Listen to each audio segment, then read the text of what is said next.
Let's talk about something. It's that nagging feeling in your gut that you're broke, even when the numbers say you should be doing just fine. It's not really about your bank balance, is it? It's about how you feel. Well, today we're going to break down exactly why that happens and, more importantly, what you can actually do about it. And that right there, that's the heart of it.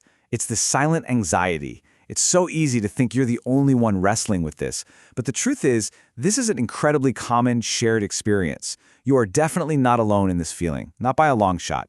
So here's the big question, right? You're doing the things you're supposed to do. You're a functional, responsible adult. On paper, everything should feel okay, but it doesn't. So what is going on?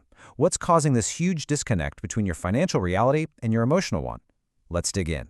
And this is the key thing we have to get our heads around. Feeling broke isn't really a financial condition. That's just numbers, facts, a balance sheet. No, it's a psychological state. It's driven entirely by feelings, by anxiety, and by your perception of the whole situation. Okay, so to really understand this feeling, we've got to go deep. We have to start with our own brains, and specifically, how our ancient prehistoric wiring tries to make sense of the very modern idea of money. See, we like to think we're being all logical and rational about our finances, but deep down, our brain is running a much older, much simpler program. For every single thing that happens with our money, it's basically asking one question: does this make me safer, or am I in danger? And that whole safety or threat system, it leads to this state, financial hypervigilance. I know, it's a mouthful, but it's a perfect term for that feeling of being constantly on edge, right? Even when you have money, your brain is like a smoke detector with a dying battery, just chirping away about dangers that aren't even there. So that hypervigilance kind of sets the stage. But on top of that, there are three very specific mental traps that our brains just love to fall into, and they make this feeling of being broke so much worse. Let's pull back the curtain on them. All right, here's the first one. Behavioral science tells us that the pain of a loss feels about twice as strong as the pleasure of a gain. So when you get your paycheck, what does your brain do? It doesn't celebrate. Instead, it immediately starts subtracting all the future losses: rent, bills, food. You've emotionally spent all that money before a single dollar has even left your account. Now, trap number 2 is all about your mental gas tank. Think about it. We make hundreds, maybe thousands of decisions every single day. By the end of the day, our brain is just fried. In a tired brain, it doesn't make logical, long-term decisions. It just wants what feels good right now. This is exactly why we order takeout or make that little impulse buy after a really tough day. And that's exactly what it is. It's not really about buying things, it's about buying a feeling. It's buying relief. That little purchase is just a quick bandage for a stressful day. It's a dose of comfort when our logical brain is just too exhausted to put up a fight. And that brings us to the third and maybe the most destructive trap of all: shame. That little bit of relief you got from the emotional first aid wears off pretty fast. And what's left behind? Regret. You start thinking, ugh, I always mess this up. Or why can't I get this right? But here's the thing about shame. It's not a motivator at all. It's a paralyzer. So, these three traps don't just exist on their own. They're way more sneaky than that.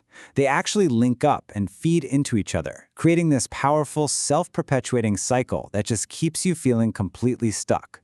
And here it is. This is that vicious loop. It starts with that constant humming pressure of anxiety. So to cope, you do a little relief spending. But that spending quickly turns into shame. And to avoid feeling that awful shame, what do? You avoid your finances. You don't check your bank account, you put off making a plan, which of course just creates more anxiety and more pressure, and the cycle starts all over again. So where does all this programming even come from? You might think it's about habits you picked up as an adult, right? Nope. The roots of this go way, way deeper. Research shows that our core emotional relationship with money is pretty much locked in by the time we're just 7 years old, long before we even know what a budget is. Think about it. If your early memories around money involve tension or arguments or just this constant unspoken worry, your nervous system learned a really powerful lesson back then. Money is a source of threat. That childhood programming is still running in the background of your adult life today. Okay, so that's the diagnosis. That's the why. Now let's get to the good part, the solution. And I'm going to tell you right now, it's probably not what you think it is. This isn't about earning more money. It's about a massive shift in what your goal actually is. This right here is the single most important idea we're going to talk about. The target isn't abundance, it's security. Feeling broke is your brain's threat response going off. So the only way to actually fix it is to make your brain feel safe. That is the absolute game changer. You know, this problem actually has a name: perceived financial insecurity. It's just a fancy way of saying there's a huge gap between the facts of your finances and your feeling of instability. Our entire goal is to shrink that gap, to make your emotional state finally match up with your reality. It's about control, not just cash. So how do we actually do that? It really comes down to 3 practical mental shifts. And notice, these aren't about complicated spreadsheets. They're about changing how your brain sees and thinks about your financial world. First up, stop obsessing over your total bank balance. All that does is trigger that loss-based thinking we talked about. Instead, start tracking certainty. Actively ask yourself, okay, what bills are already paid? What expenses are already covered for this month? When you focus on what's predictable and safe, you send a direct signal to your nervous system that the threat level is low. It can relax. Second, and this one is huge, you have to break the link between your habits and your identity. You are not bad with money. That's a statement about who you are, and it feels impossible to change. Instead, try this. I'm a person with some learned patterns for reacting to pressure. See the difference? One's a life sentence. The other is just a behavior, and behaviors can absolutely be changed. And finally, number 3, you have to define your finish line. You need to decide what enough actually looks like for you. Because if you don't have a clear goalpost, your brain just stays in this permanent pursuit mode. And guess what? The feeling of constant pursuit is psychologically identical to the feeling of scarcity. Defining enough gives your brain permission to finally rest.